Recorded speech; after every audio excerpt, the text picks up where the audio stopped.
Bonjour, bonjour, bonjour à tout le monde. C'est Tabitha.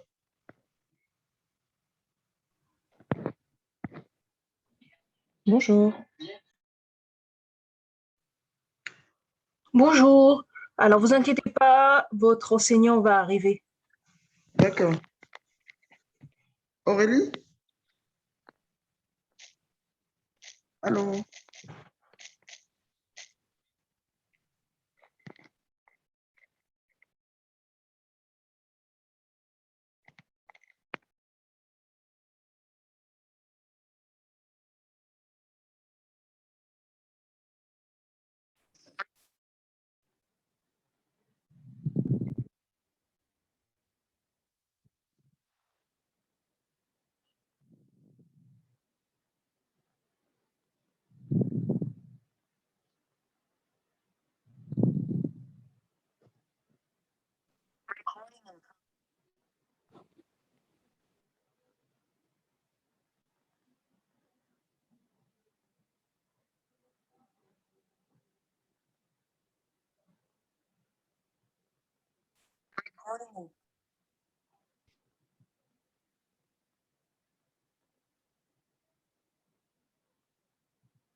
Bonjour, bonjour. Bonjour à tous. Bienvenue dans cette classe d'affermissement. Alors, je suis le frère Benjamin. J'aurai l'honneur aujourd'hui de vous présenter, donc du coup, enfin, vous présenter ce message, hein, les premiers cours. Prière vraiment de prendre des notes et d'être attentif. Alors, on va attendre que tout le monde se connecte, ok, afin que qu'on puisse commencer. On va pas trop tarder non plus, hein. Et je vous souhaite en tout cas la bienvenue. Et voilà, l'affermissement va pouvoir vraiment vous aider à vous affermir, hein, dans votre caractère afin de développer un esprit fort. Donc là, dans le parcours de croissance, vous allez pouvoir vraiment entamer une phase vraiment charnière et vraiment débuter, enfin, bien consolider pour certains leur base chrétienne et pour d'autres vraiment bien démarrer. OK? Mm. Donc, on va attendre que petit à petit, ouais, je vois que les gens se connectent petit à petit et on va commencer sous peu, hein. Donc, bienvenue à tous ceux qui rejoignent cette classe d'affermissement. En tout cas, vous avez fait le bon choix. Donc, je vais laisser le temps à tout le monde de se connecter. Oui, bonjour, bonjour tout le monde. D'ici, là, il est 10h06, disons 10h10, on va devoir vraiment commencer parce que on a déjà 10 minutes de prix. Voilà, voilà.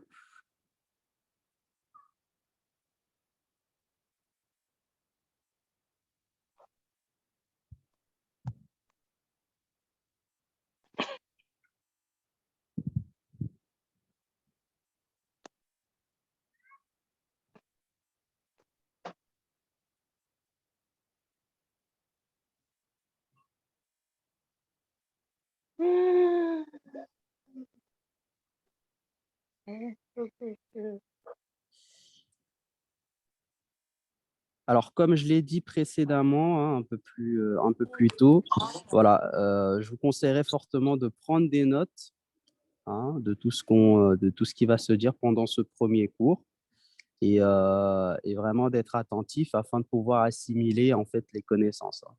Si vous notez pas, ça va être un peu plus compliqué, hein, même si certains d'entre vous, je ne doute pas que vous ayez des bonnes capacités. Euh, mais il faut vraiment le prendre dans le sens d'un cours. Voilà. Donc, si possible, vraiment, prenez un stylo, une feuille. Ça va vous aider et surtout, ça va vous permettre de pouvoir plus facilement valider en fait et consolider aussi du coup vos connaissances.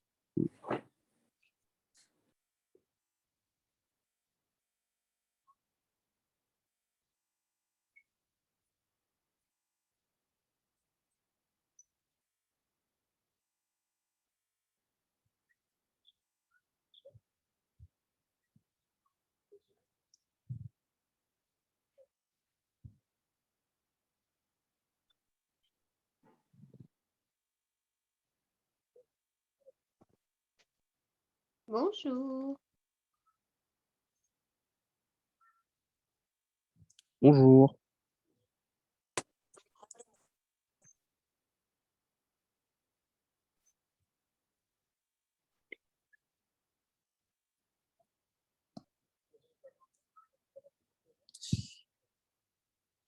Bonjour, bonjour à tous. Donc, du coup, nous allons commencer notre cours, hein. Là, il est 10h09. OK. Nous allons commencer notre cours d'affermissement. On va attendre encore un tout petit peu. Je vois qu'il y a une personne qui s'est rajoutée. OK. Bon, on va commencer tout simplement. Alors, le chapitre 1 se nomme l'homme en 3 dimensions. D'accord? Donc, vous savez tous, nous sommes des esprits qui avons une âme et qui vivons dans un corps. D'accord? Et il est très important de comprendre que ces 3 aspects de notre être sont des aspects véritablement à distinguer afin de pouvoir euh, grandir avec le Seigneur de manière efficace. D'accord? Donc, l'affermissement va vous permettre de pouvoir en fait être affermi principalement déjà, premièrement, dans votre âme. Donc, dans votre âme où il y a votre caractère, d'accord? Il y a là où il y a vos émotions, là où il y a vos sentiments. D'accord? Et étant donné que vous avez une âme, cette âme va être vraiment importante dans le cadre de votre croissance spirituelle.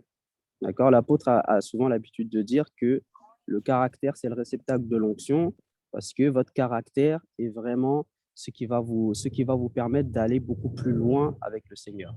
D'accord? Donc, premièrement, j'aimerais savoir si quelqu'un pourrait me définir la notion d'affermissement. Pour vous, qu'est-ce que ça veut dire affermissement, le fait d'être affermi? Donc, n'hésitez vraiment pas voilà, à vous manifester, à poser des questions. OK, je vois s'affermir dans sa foi. Oui, se D'accord, conforter dans sa croyance et son engagement. d'accord. OK. Bah, je vais vous donner un élément de réponse. L'affermissement, c'est plutôt voilà, se consolider, par exemple, être ferme, comme dit Mariska. Voilà. Donc, c'est le fait d'être ferme. D'accord? Donc, pour illustrer un peu ce que je viens de dire, vous pouvez noter déjà, premièrement, 1 Thessaloniciens 5, 23. D'accord? 1 Thessaloniciens 5, 23.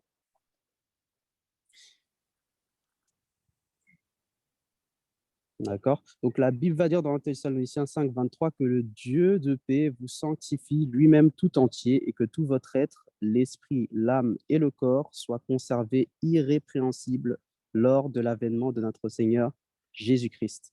D'accord? Donc, c'est vraiment ces 3 dimensions de notre être. D'accord? Et l'affermissement, c'est le fait d'affermir vraiment ces dimensions-là. Et il faut savoir que nous avons une première dimension, par exemple, qui est le corps. D'accord? Donc, le corps, en grec, c'est ce qu'on nomme soma. D'accord? Donc, le corps, c'est ce qui nous permet en fait de résider sur Terre. Notre corps, c'est vraiment comme vous l'avez vu dans le discipolat, le corps est vraiment c'est l'esclave en fait. D'accord? Le corps est l'esclave, l'esprit est le maître et l'âme est le servant. Et le corps, c'est vraiment cette dimension où vous allez voir voilà, le toucher, la dimension des 5 sens, en fait, le toucher, l'odorat, l'ouïe, d'accord? Donc, le corps va vous permettre, en fait, d'interagir, en fait, avec le monde physique, d'accord? Donc, très important. Le corps, c'est une dimension, en fait, de notre être dont nous devons prendre soin. D'accord? Souvent, vous allez voir que si, si vous tombez malade, par exemple, donc vous attrapez un rhume, ça va jouer même sur la dimension du coup de votre âme, par exemple. Donc, vous allez commencer à avoir, vous pouvez développer des mauvaises pensées, par exemple.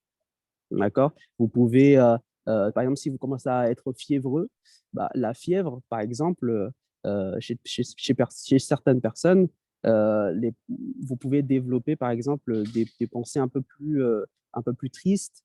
Euh, Chez d'autres, même quand ils sont fiévreux, ils vont même tendre vers la dépression. D'accord? Donc, notre corps a un impact, en fait, sur ce qui se passe et tous les chaînons, en fait, de notre être, l'esprit, l'âme et le corps, sont interdépendants. D'accord?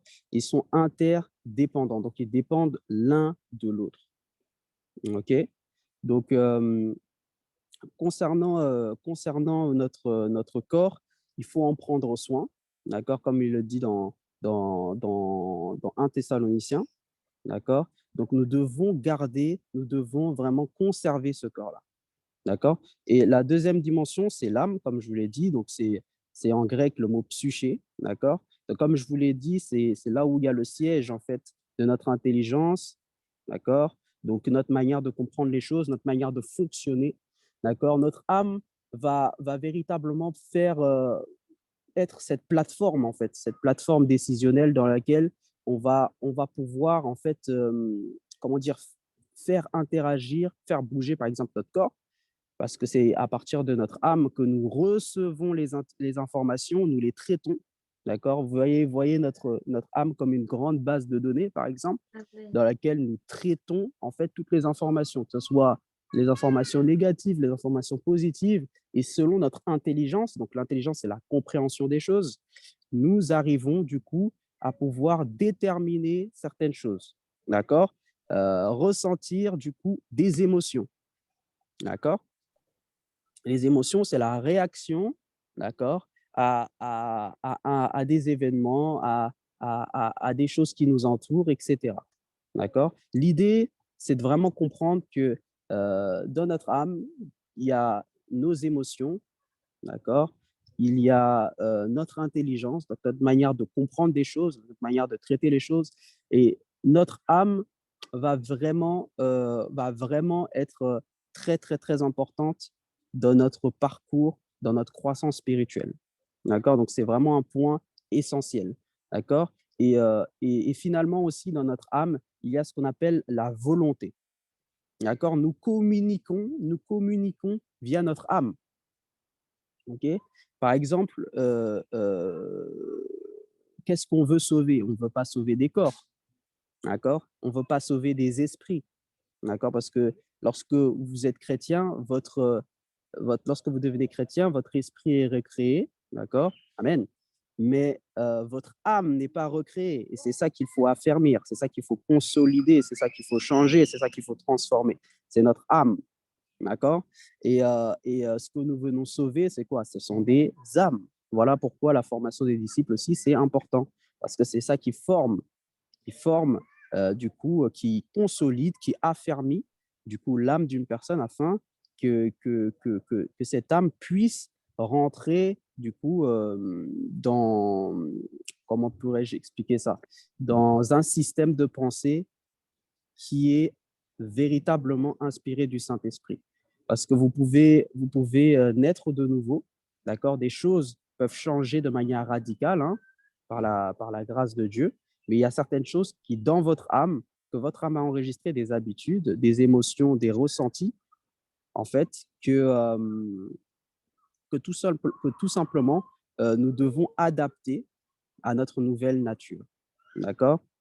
Donc, c'est vraiment très important. Parfois, on se pose la question, on se dit, mais pourquoi, Seigneur, pourquoi j'agis comme ça ou pourquoi je suis comme ça? Pourtant, je suis chrétien, je suis chrétienne.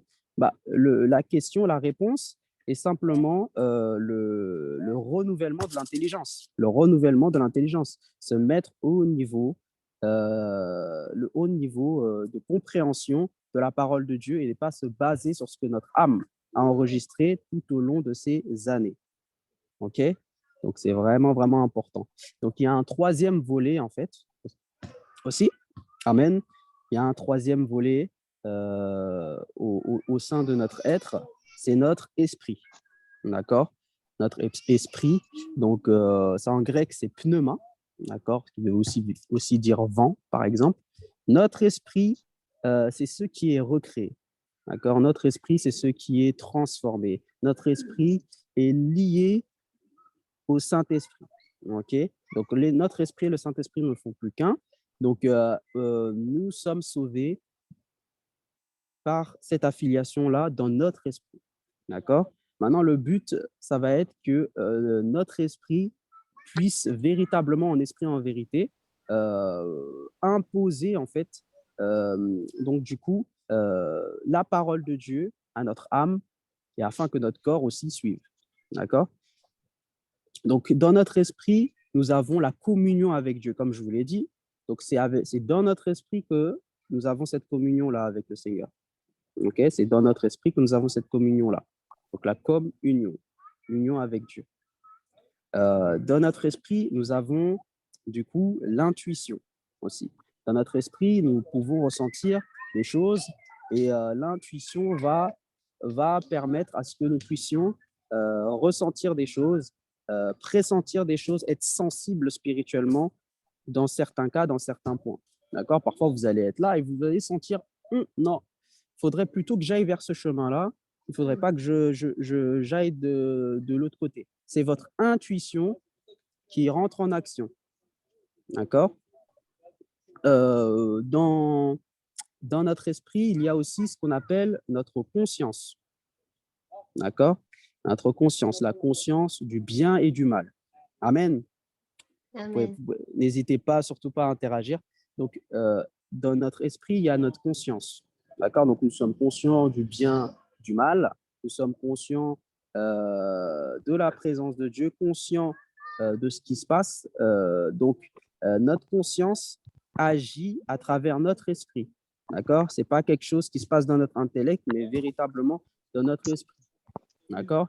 Même un meurtrier, par exemple, un meurtrier, par exemple, même si il dit ne pas forcément regretter ses actes, sa conscience, d'une certaine manière, d'accord, même s'il l'étouffe ou non, lui fera toujours comprendre que ce qu'il fait est mal, parce que la conscience, elle est inhérente à chaque individu, chaque être humain.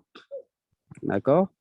Donc, c'est vraiment ça qu'il faut noter et vraiment absorber. D'accord? Vous pouvez noter Genèse chapitre 2 au verset 7 et Proverbe 20, 27. D'accord? Par exemple, 2,7. Genèse 2, 7.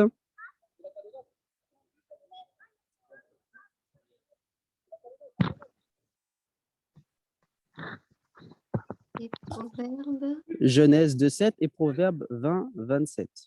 20, 27. Vous pouvez également noter par rapport à l'intuition, par exemple, vous pouvez noter Marc 2, 8. Est-ce que quelqu'un pourrait lire, par exemple, Marc 2, 8, un courageux, une courageuse? Je vais chercher la Bible.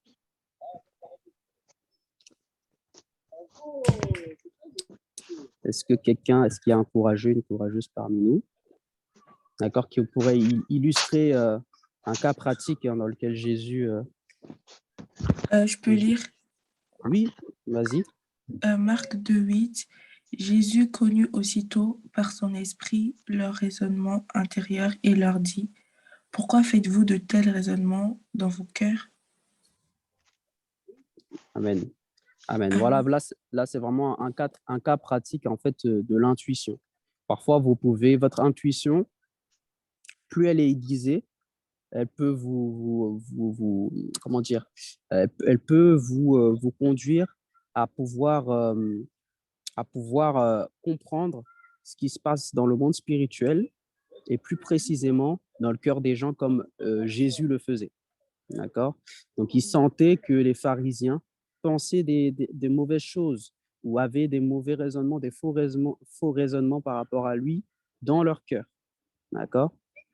Donc, ça, c'est un exemple typique, en fait, de l'intuition. D'accord? Développer une bonne intuition développe la sensibilité spirituelle et ça accroît ou ça vous prédispose déjà à pouvoir avoir une meilleure sensibilité prophétique hein, dans dans l'exercice d'un ministère, d'un service prophétique, par exemple. D'accord? Donc ça, c'est aussi un point important à relever. D'accord? Donc, vous avez pu noter les versets. Si je vais trop vite, vous me le dites, hein. Alors, vous pouvez également noter Actes 20, 22, 23. Pour D'accord? l'intuition. Voilà, pour l'intuition. Acte 22, 23. Voilà. Vous pouvez noter également pour la communion Luc chapitre 1, 47.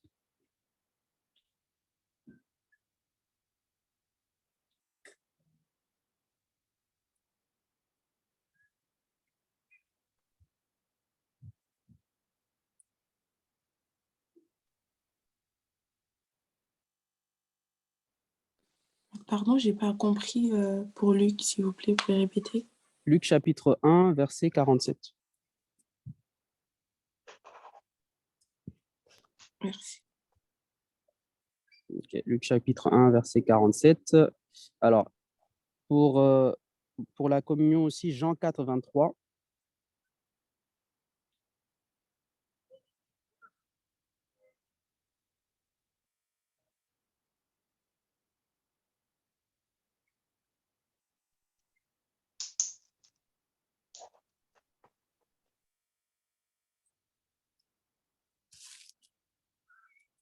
Et pour la conscience, Romains 2, 15. D'accord?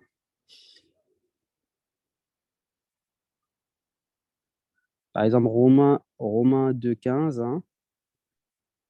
Romains 2, 15.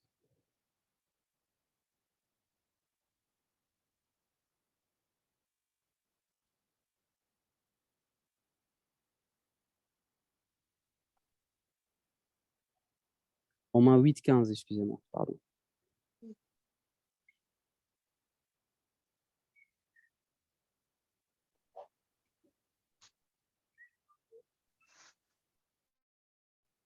D'accord? Donc, vraiment, la communion, pour revenir un peu au niveau de la communion, on a vu l'intuition, d'accord?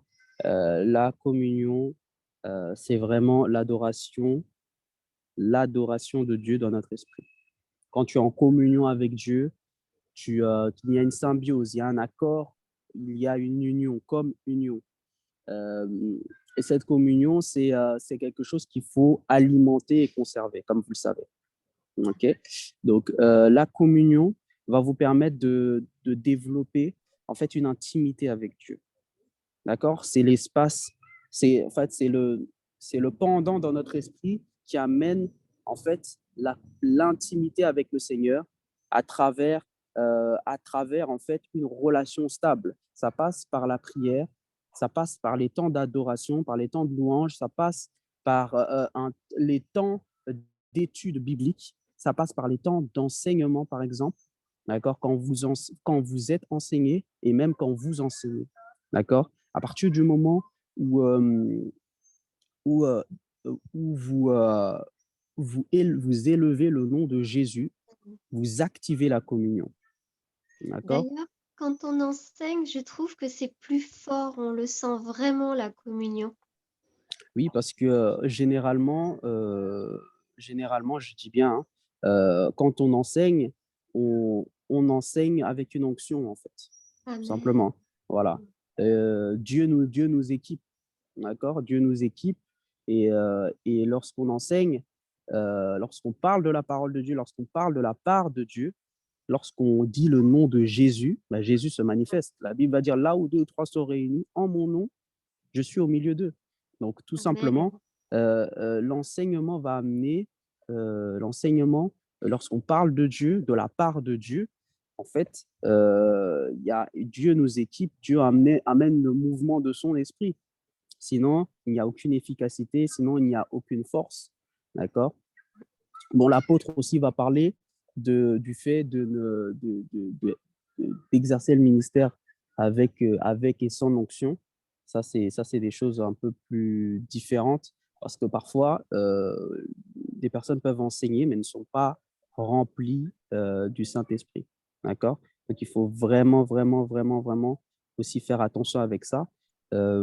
Mais lorsqu'on parle de la part de Dieu avec un cœur sincère, Dieu nous équipe et nous amène à pouvoir libérer véritablement bâtir la foi, libérer des rémas, toucher les cœurs. Et ça ne dépend pas en fait de l'éloquence, ça ne dépend pas de toutes ces choses-là. Voilà. Tout simplement. OK. OK. Donc, on a parlé de l'institution, on a parlé de la communion, la conscience. Voilà. Donc, la conscience, comme je vous l'ai dit, je vais juste revenir sur la conscience, hein. La conscience est un volet très, très, très important. Ça vous permet en fait de pouvoir marcher dans la vérité. D'accord? La conscience nous permet de marcher dans la vérité. Parfois, il y a des choses, peut-être même si tu es nouveau converti ou autre, ou même quand je ne pense pas que vous êtes tous nouveaux convertis dans le sens où là, vous avez fait le discipulat et l'affermissement. Donc, je pense qu'il y a des mois et des mois qui se sont quand même passés. Mais je pense que lorsque nous étions tous nouveaux convertis, il y avait des choses que nous ne savions peut-être pas forcément de la parole, du moins moi c'est mon cas, hein. Il y a des choses qu'on ne connaissait pas forcément de la parole, mais notre conscience au-dedans de nous par le Saint-Esprit nous disait que cette chose-là, il ne faut pas la faire. C'est vrai. Ou cette chose-là, cette chose-là, non, je la sens pas. D'accord? Donc, la conscience nous permet véritablement de faire les bons choix, en fait. Nous permet de pouvoir véritablement distinguer, en fait, le bien du mal. OK? Tout simplement. Et ça va nous permettre à nous tous de pouvoir véritablement toujours marcher dans l'humilité. La conscience ramène le chrétien à l'humilité. Amen. D'accord? La conscience amène le chrétien à la remise en question, au renouvellement de l'intelligence. D'accord? L'apôtre va parler aussi d'une chose très importante. L'apôtre va parler que, vu qu'on est dans le thème de l'esprit, hein, là, je clôture sur ça. Alors, par rapport à notre esprit, lorsque nous écoutons la parole de Dieu, il est important, d'accord, d'être assez sensible dans notre esprit pour pouvoir recevoir les choses, premièrement, spirituellement. D'accord? Si on reçoit les choses simplement par exemple, comme un cours, simplement, par exemple, ou comme un discours, simplement dans notre âme, si on comprend les choses simplement dans notre intelligence, bah, ça n'aura pas autant d'effet que si on le reçoit dans notre esprit. Parce que si on le reçoit dans notre esprit, en fait, va pouvoir beaucoup mieux travailler. C'est-à-dire que lorsque nous recevons des paroles, lorsque nous recevons des rémas, lorsque nous recevons des choses dans notre esprit, ces choses-là sont comme une nourriture pour notre esprit. Amen. Donc, ça nourrit notre communion, comme je l'ai dit, ça nourrit notre esprit. Et notre esprit devient fort, il se fortifie. Et comme il se fortifie, il prend le dessus, en fait, sur certains composants dans notre âme qui ne sont pas en accord avec la parole de Dieu. Ça veut dire que notre esprit va prendre le dessus, en fait, sur certains de nos défauts. D'accord? Et c'est ça qui va amener le changement. D'accord? Et c'est là que ce que l'apôtre appelle, c'est le fait que la chose, la parole, par exemple, on la reçoit dans notre esprit et parce qu'on l'a bien assimilée dans notre esprit, on l'impose à notre âme, on la transfère à notre âme et notre âme est ensuite transformée, elle est affermie. C'est comme ça qu'on est affermi. Donc, ça veut dire que pendant ces cours-là, les prenez pas simplement comme des cours. Bien évidemment, notez toutes les choses, voilà, comme dans un cours classique. Mais cependant, apprenez à saisir les choses dans l'esprit. Saisir les choses dans l'esprit, c'est dire Amen, c'est être réactif aussi. C'est des choses qui vont stimuler votre esprit et qui vont marquer, imposer certaines choses, certains principes dans votre âme. D'accord? Et pour D'accord? que ça passe par notre âme, est-ce qu'il faut d'abord que ça passe par notre cœur? Parce que dans la prière, on dit toujours que ces paroles restent dans notre cœur. Alors, l'apôtre va on va expliquer aussi que lorsque la Bible va parler du cœur, le cœur, en fait, c'est l'ensemble de notre esprit et de notre âme. D'accord? Il va même expliquer dans certains passages, quand on fait la traduction, certains vont spécifiquement, quand on va parler de cœur, vont spécifiquement parler de l'esprit et d'autres vont parler vraiment de l'assemblage, en fait, de l'esprit et de l'âme. D'accord? Donc, c'est Amen. vraiment, généralement, c'est ça, c'est cet assemblage-là quand les, euh, dans les textes, du coup hébraïques, hein, dans la Bible, hein, que ce soit dans l'Ancien Testament ou même dans le Nouveau Testament, euh, le mot cœur, c'est vraiment ce qui va symboliser l'esprit et l'âme, en fait. D'accord? Il faut comprendre aussi, hein, je me rappelle un jour, l'apôtre faisait aussi un live. Il expliquait que il faut comprendre que l'âme, vu qu'il est entre les deux, il est entre l'esprit et le corps, en fait, il est le servant. Et il faut savoir qu'il y a des composantes de l'âme qui tendent un peu plus vers l'esprit, c'est-à-dire par exemple l'intelligence. L'intelligence, l'apôtre va expliquer que l'intelligence, c'est la porte de notre esprit. D'accord? Donc, c'est vraiment important de comprendre que que l'esprit et l'âme sont un tout qui doivent vraiment travailler ensemble pour pouvoir diriger, du coup, pour diriger le corps, en fait, pour qu'on puisse poser les actions, des actes de foi. OK? Donc, en résumé, nous sommes un esprit, d'accord, qui avons une âme et qui vit dans un corps, excusez-moi. D'accord? Donc ça, c'était tout pour le premier cours, d'accord? Donc, je vais passer au deuxième cours. Vous pouvez noter, par exemple, chapitre 2, comprendre la dimension de l'âme, d'accord? Et je vais m'attaquer à la section 1, qui est la restauration de l'âme et des émotions, d'accord?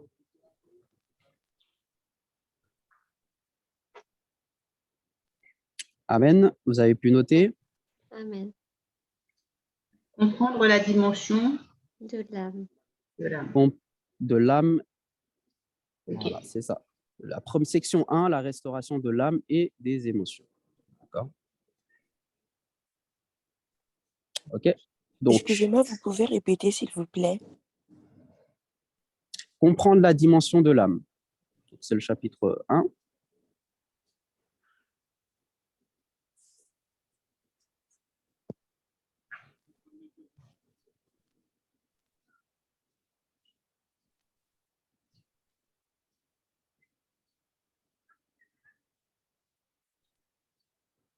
OK, je pense que c'est bon.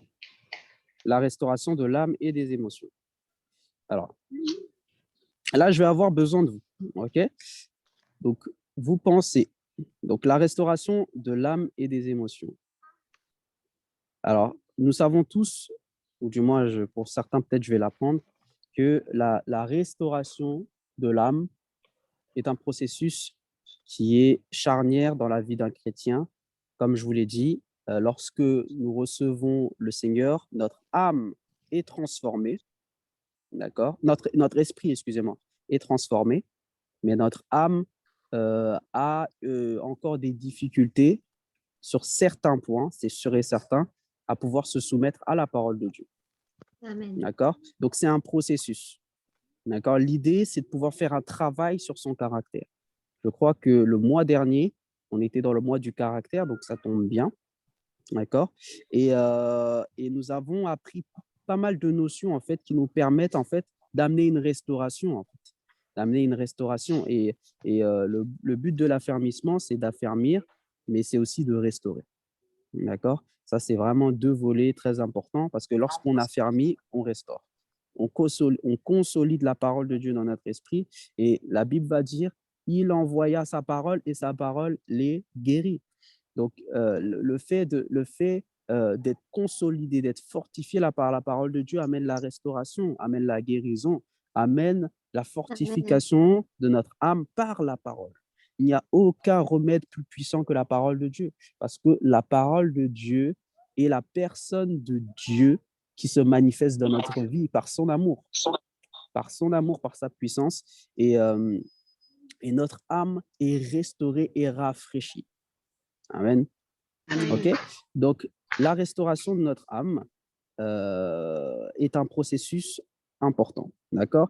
Donc, j'aimerais vous poser la question pour vous, de quoi doit-on se libérer pour entrer dans le processus de restauration de l'âme? Les émotions toxiques. Par exemple, qui d'autre? Une vie, enfin de notre vie plus ou moins de ce qu'on faisait avant sans Jésus. Dans le monde.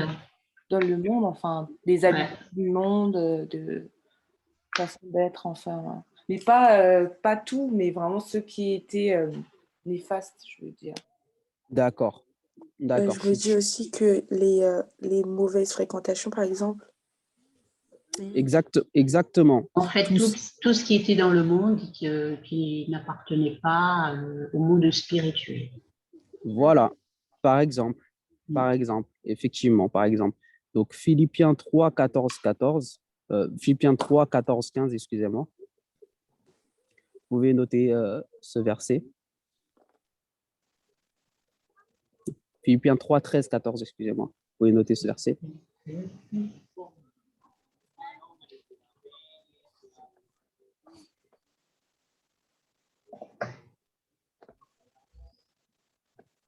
Alors, super.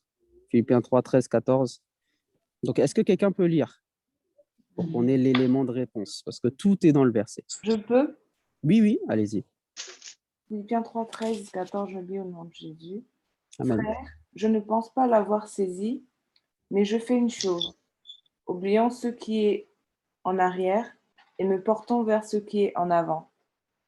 Verset 14. Je cours vers le but pour remporter le prix de la vocation céleste de Dieu en Jésus-Christ. Amen. Donc, ce qui est important, c'est vraiment le fait que l'apôtre Paul, parce que c'est l'apôtre Paul qui parle, mentionne le fait d'oublier en fait ce qui était passé, en fait. D'accord? Oubliant ce qui était passé et continuant à courir vers le but, regardant en avant. D'accord? Voilà, c'est ça. Donc, la restauration passe par le fait d'oublier notre passé, en fait. Oublier la personne que tu étais avant. En fait, je suis en train de te dire que tu dois être une autre personne. Exactement. C'est le fait de pouvoir, en fait, manifester une autre personne. D'accord? Donc, tu peux choisir de ne plus être la personne que tu étais avant sur la base de ce que la parole de Dieu dit. Parce que la Bible dit que tu es une merveilleuse créature. La Bible dit que tu es sage. La Bible dit que tu es saint. Donc, c'est ta nouvelle identité. Et en te basant sur cette identité-là, tu amènes le changement, la transformation, la métanoïa, la repentance. Donc, c'est vraiment important. C'est ça, en fait, qui va vous amener à pouvoir changer de caractère. Si nous prenons la parole de Dieu, les paroles, les paroles de transformation qui résident dans la parole de Dieu, les paroles qui parlent de notre caractère, de notre nature, de notre identification en Christ, si nous les prenons et que nous les prenons comme un réma, c'est ça qui va amener un changement. Mais si nous doutons que nous avons réellement changé, ce qui va se passer, c'est que nous n'allons pas changer. En fait, déclare ce que tu crois, déclare pas ce que tu vois. Tu peux avoir des limitations, tu peux avoir des défauts, mais ce n'est pas pour autant, ce n'est pas tes défauts qui déterminent ta nature. Ta nature est déterminée par ton esprit. Amen. Ta nature est déterminée par le Saint-Esprit au-dedans de toi. Ta nature est déterminée, ton identité est déterminée par le Saint-Esprit au-dedans de toi. Et effectivement, parfois, nous faisons la différence entre ce que nous faisons et ce que nous sommes. C'est important parce que ça nous permet de regarder la vérité en face. Mais je suis en train de vous dire que notre nature prédomine sur ce que nous faisons. Notre nature prédomine. Et si véritablement tu es né de nouveau, alors ton esprit va toujours te parler, ta conscience va toujours te parler et te dire, faut que tu changes, faut que tu changes, faut que tu changes, faut que tu changes. La Bible va dire que les bontés de l'Éternel nous poussent à la repentance. d'accord, nous pousse au changement. C'est l'amour de Dieu qui nous pousse au changement, d'accord, parce que son amour réside en nous. Alors donc du coup, par rapport à tout ça, j'aimerais également vous parler au niveau de la restauration de notre âme, comme quelqu'un l'avait dit si bien, l'identification des blessures intérieures. D'accord? Donc, les blessures intérieures vont jouer dans le processus de notre restauration, en fait. D'accord? Parce que c'est ça qui va retenir, en fait, la plupart des choses au-dedans de nous.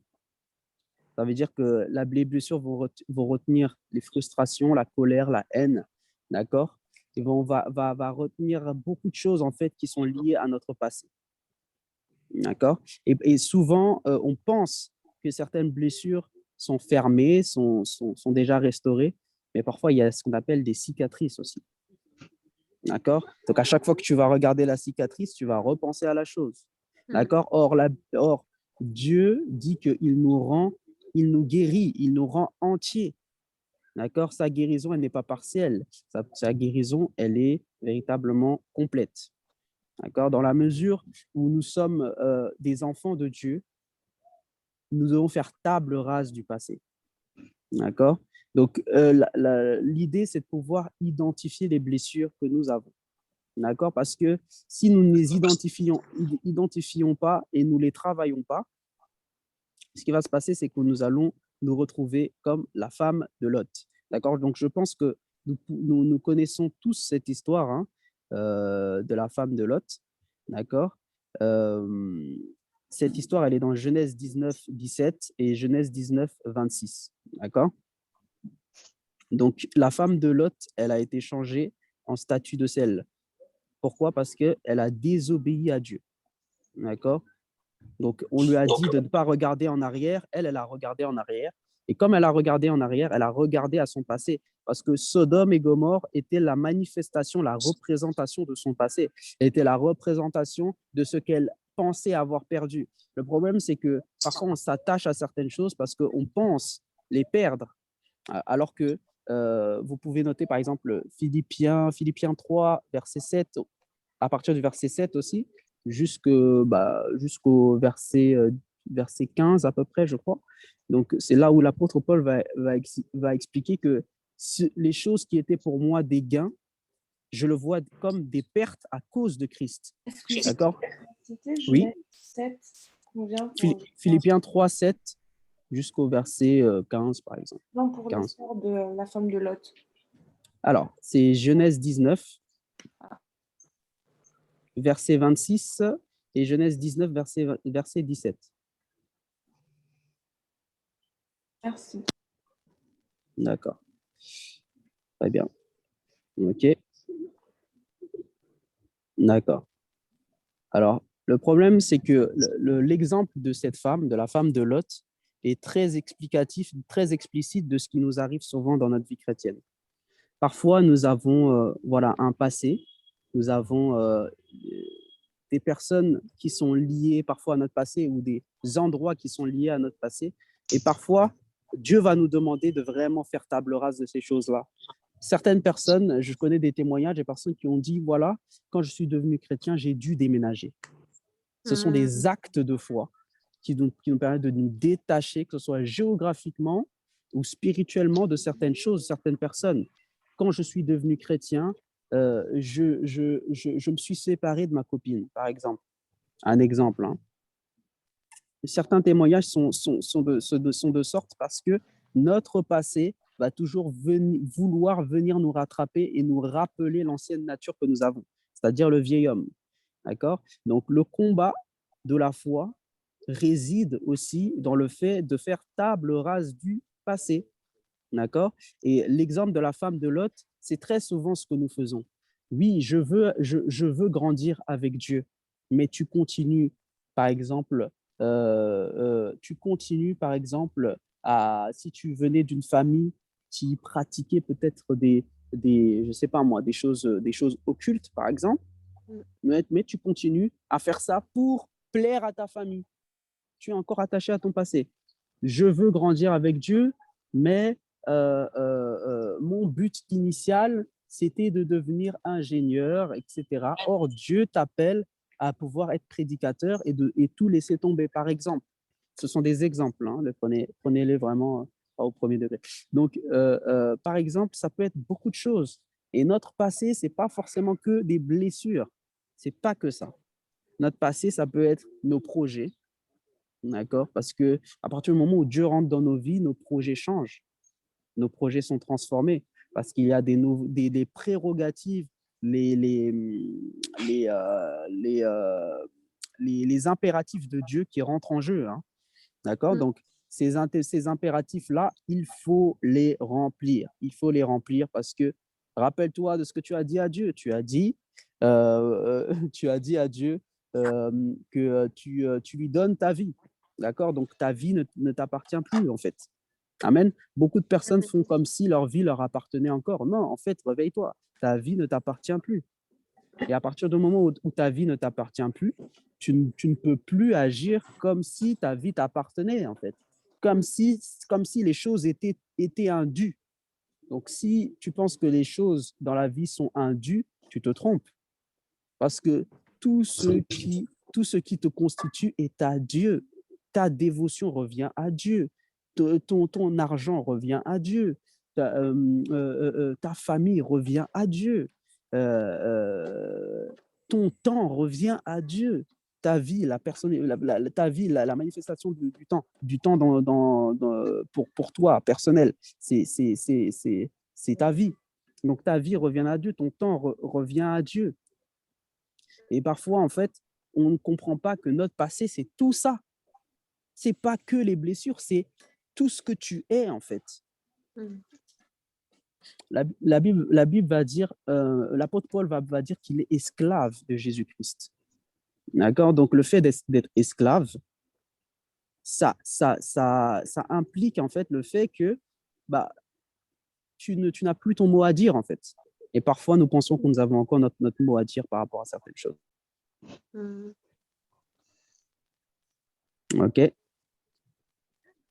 OK, donc je vais continuer. Amen. Si c'est un peu trop rapide, vous pouvez me le dire.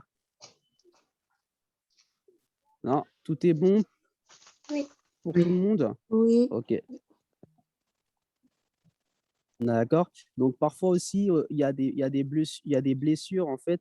Il y a des blessures, en fait, que nous refoulons, tout simplement. D'accord. Il y a des blessures que nous allons refouler, que nous allons garder au-dedans de nous, d'accord, et que nous pensons avoir guéries alors qu'elles ne sont pas guéries. Ok. Elles ne sont pas du tout guéries. Et ça demande beaucoup d'humilité, en fait. Reconnaître l'humilité, ce n'est pas se surestimer, ce n'est pas se sous-estimer, c'est reconnaître la vérité. D'accord? C'est reconnaître la vérité. Là, non. Là, franchement, j'y suis pas. Je suis blessé. Seigneur, je veux véritablement avoir une restauration. Restaure-moi par ta parole. Tu as dit dans ta parole que tu enverras ta parole et ta parole nous guérira. Alors, Seigneur, ta parole m'a été envoyée. Alors, je déclare la guérison, je déclare la restauration. D'accord? Parfois, c'est savoir reconnaître aussi. Parce que parfois, il y a des blessures qui sont enfouies. Exemple simple, il y avait Absalom, l'histoire d'Absalom, par exemple, si vous faites des recherches, Absalom a voulu renverser David, son père. Mais pourquoi il voulait renverser David, son père? Parce que il y avait un de ses frères, je pense que c'est Adonijah, un de ses frères qui avait violé une de ses sœurs. D'accord? Donc, lorsqu'il l'avait violé, etc., et puis il n'était pas d'accord, et David avait laissé passer. Pendant des années, Absalom avait gardé cette blessure-là. Donc, du coup, il a tué son frère, et je crois bien, hein, il a tué son frère, et ensuite, il a voulu renverser son père. Il y a des blessures, en fait, qui vont se manifester beaucoup plus tard, en fait. Il y a des blessures, parfois, que nous enfuyons, que nous pensons avoir passées, pensons avoir comment dire, fait table rase, alors que non. OK? Donc, c'est vraiment important de pouvoir, en fait, ne pas refouler ces choses. Parce qu'une blessure refoulée, crée la rancune. Mm. D'accord? Et l'apôtre va dire une chose très puissante. Il va dire que euh, la rancune est encore plus violente, plus meurtrière qu'une blessure lorsqu'elle vient d'arriver. C'est-à-dire que c'est mieux de traiter une blessure rapidement que de la laisser dormir dans ton cœur. D'accord? Parce que ton cœur est comme un moteur, en fait. Donc, il l'alimente. Lorsqu'il y a une émotion forte, d'accord, il la retient.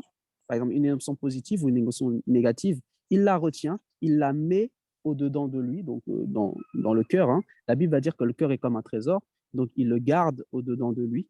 Et ensuite, il l'alimente. Il alimente, il alimente, il alimente, il alimente, que ce soit une bonne ou une mauvaise émotion. Et c'est important de ne pas marcher dans la rancune. OK? OK, super. OK. Donc, vous pouvez noter Philippiens 3, 12, 14, par exemple.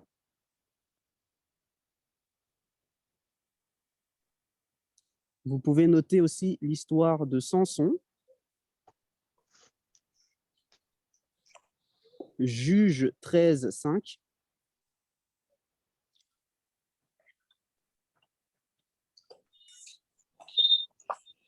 D'accord?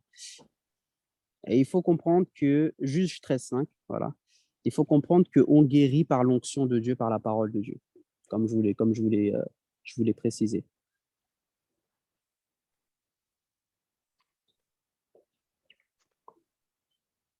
Donc, nos émotions sont des indicateurs et ne doivent jamais être considérées comme des directeurs. D'accord? Ce sont des indicateurs de quelque chose, mais ce ne sont pas des directeurs. OK? Nos fragilités présentes sont souvent liées aux blessures du passé. Donc, il ne faut vraiment pas négliger ces choses-là. D'accord? Et parfois, on tente vraiment de paraître au lieu d'être. C'est vraiment un signe de complexe, en fait. OK? C'est vraiment un signe de complexe. OK, je pense avoir fini. Je ne sais pas si vous avez des questions. Est-ce que vous pouvez reprendre la phrase « Nos émotions sont des indicateurs » ?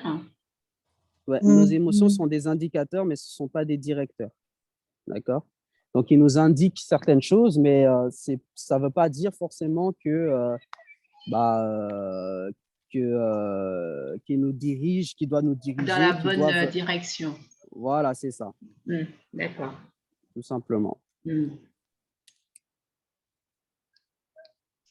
Voilà, tout simplement. Est-ce qu'il y a des questions?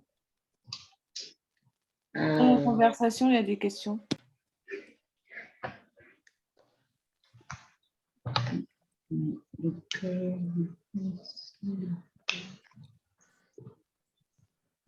Non, c'est tout. Est-ce qu'il y a des questions? On regarde un peu.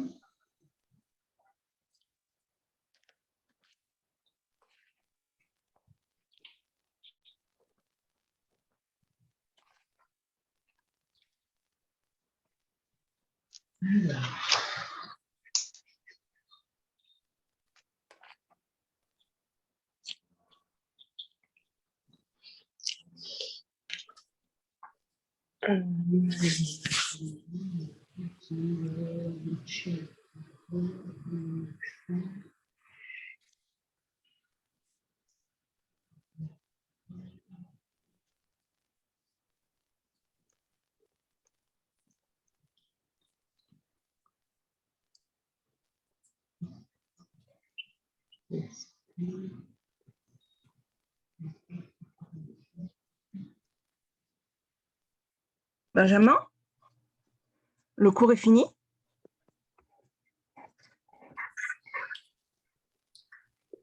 Non, je ne pense pas. Il attend les questions, je pense. Là, vous avez fait quel cours? Le numéro 1 ou le 2? Le cours est les deux sont, on a fait le 1, le chapitre 1 et le chapitre 2. Ok. Donc, je pense qu'il a fini. Est-ce que vous avez des questions? Attendez, je vais mettre ma vidéo. Il y a des questions dans la conversation, je pense. Aucune question. Merci beaucoup. Nos émotions sont des indicateurs de nos... Ouais. Alors, le premier cours est toujours très court, mais la semaine prochaine, ce sera plus long. Vous aurez d'autres cours avec un autre enseignant. OK. Est-ce que vous connaissez, normalement, l'affermissement fonctionne comme le discipola. OK, donc vous avez cours, les 2 premiers cours aujourd'hui. La semaine prochaine, nous allons commencer à 10h avec les devoirs du cours d'aujourd'hui. Et ensuite, nous poursuivrons sur les cours 3 et 4. Et excusez-moi, Oui. est-ce que je pourrais avoir, enfin vu que je suis arrivée un peu tard, est-ce que je pourrais avoir le titre du chapitre 1, s'il vous plaît? Alors, c'est l'homme en 3 dimensions. D'accord, merci. Voilà. Et de toute façon, donc sur vos forums, sur vos groupes WhatsApp, nous allons mettre la vidéo du cours d'aujourd'hui. OK. Nous allons mettre voilà, la vidéo du cours d'aujourd'hui. Et donc, samedi prochain, il y aura, on mettra sur le groupe dès 10h les devoirs des cours d'aujourd'hui. D'accord. Oui. Question? Non, voilà. OK. Alors, donc, comment ça va se passer l'affermissement? Donc, tous les samedis, donc, vous aurez devoirs. D'accord. Les 5 prochains samedis, vous aurez devoirs.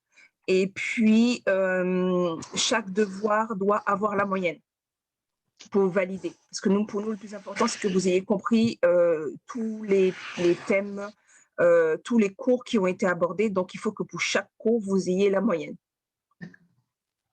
D'accord? Si vous n'avez pas la moyenne, ne vous inquiétez pas, vous pouvez recommencer indéfiniment. Je vous conseille donc dans la semaine de relire vos cours et le vendredi soir de relire pour le samedi matin, vous soyez prêts. OK? Vous allez voir à l'affermissement, on va apprendre beaucoup de notions. D'accord? Là, il ne s'agit pas vraiment de voir les bases. Là, on va vous enseigner quelques notions. Et oui, les devoirs se font en cours.